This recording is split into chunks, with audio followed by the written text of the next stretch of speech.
Hola a todos. Hoy vamos a meternos de lleno en un proceso que, casi sin que nos demos cuenta, está cambiando nuestra forma de ver la salud, la normalidad y hasta a nosotros mismos. Hablamos de la medicalización de la vida cotidiana. A ver, empecemos con algo que seguro que más de uno se ha planteado. ¿En qué momento exacto ser un poco tímido o introvertido dejó de ser un simple rasgo de la personalidad para convertirse en un trastorno de ansiedad social? Esta pregunta, que parece sencilla, en realidad nos mete de cabeza en un fenómeno enorme. Y es que la cosa es que cada vez más problemas que siempre han sido parte de la vida, la tristeza, la inquietud, el propio envejecimiento, ahora los definimos como condiciones médicas, condiciones que, claro, necesitan un diagnóstico y un tratamiento. Pues bien, este proceso tiene un nombre y vamos a ver exactamente de qué va.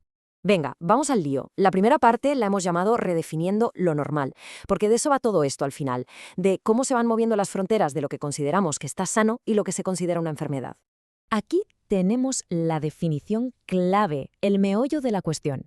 Se llama medicalización a ese proceso de coger problemas que antes no tenían nada que ver con la medicina, formas de ser, problemas sociales, y convertirlos en enfermedades o trastornos que hay que diagnosticar y tratar. Y aquí viene lo interesante. Desde un punto de vista sociológico, la enfermedad no es solo un hecho biológico y ya está. A ver, claro que hay una base biológica, nadie lo niega, pero algo solo se convierte en una enfermedad cuando una sociedad decide que lo es, cuando lo interpreta así. Lo que hoy es un trastorno, en otra época o en otra cultura, podría ser simplemente una forma de ser.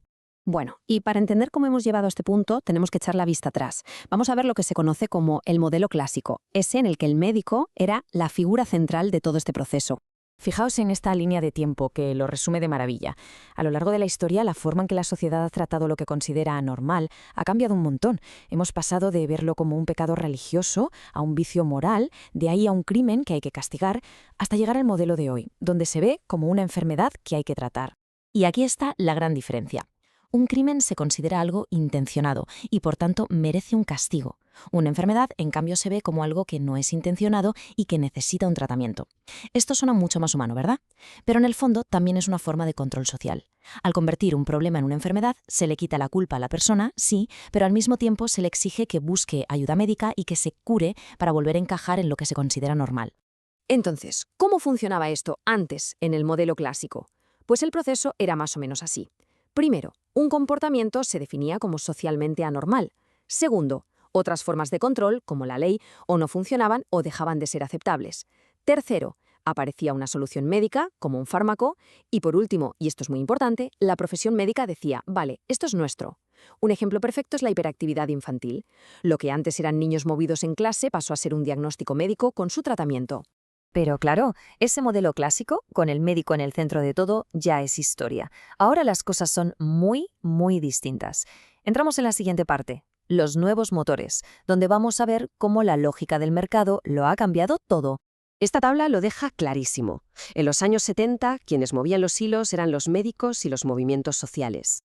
Hoy, los que mandan son otros, principalmente la biotecnología, y aquí pensamos en las grandes farmacéuticas, los propios consumidores y las aseguradoras. El poder, vamos, ha cambiado de manos por completo. Venga, vamos a analizar el primer motor, que es, sin duda, el más potente de todos, la biotecnología. Y cuando decimos biotecnología, hoy en día estamos pensando sobre todo en la industria farmacéutica. La estrategia de las grandes farmacéuticas es bastante evidente.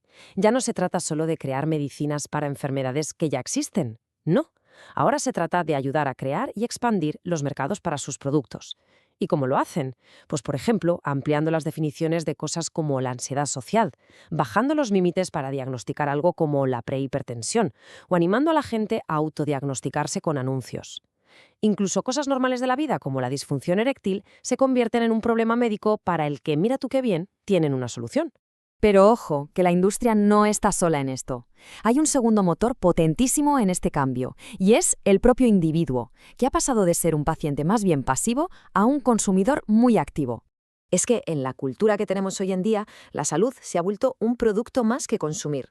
La gente investiga en Internet, se informa y muchas veces llega a la consulta pidiendo un diagnóstico concreto o un tratamiento que ha visto en un anuncio. Pensemos, por ejemplo, en la cirugía estética o en el TDAH en adultos. Son fenómenos que han crecido muchísimo por la propia demanda de los consumidores. Y este gráfico, bueno, es que lo dice todo. La opinión del médico sigue ahí, claro. pero ahora compite con los anuncios, con lo que se lee en Internet y con los grupos de defensa de pacientes, que, curiosamente, muchas veces están financiados por la propia industria farmacéutica, con lo que se cierra el círculo. Y nos queda un tercer jugador en este tablero: la atención administrada, o sea, las aseguradoras y los sistemas de salud, que tienen un papel bastante contradictorio en todo esto.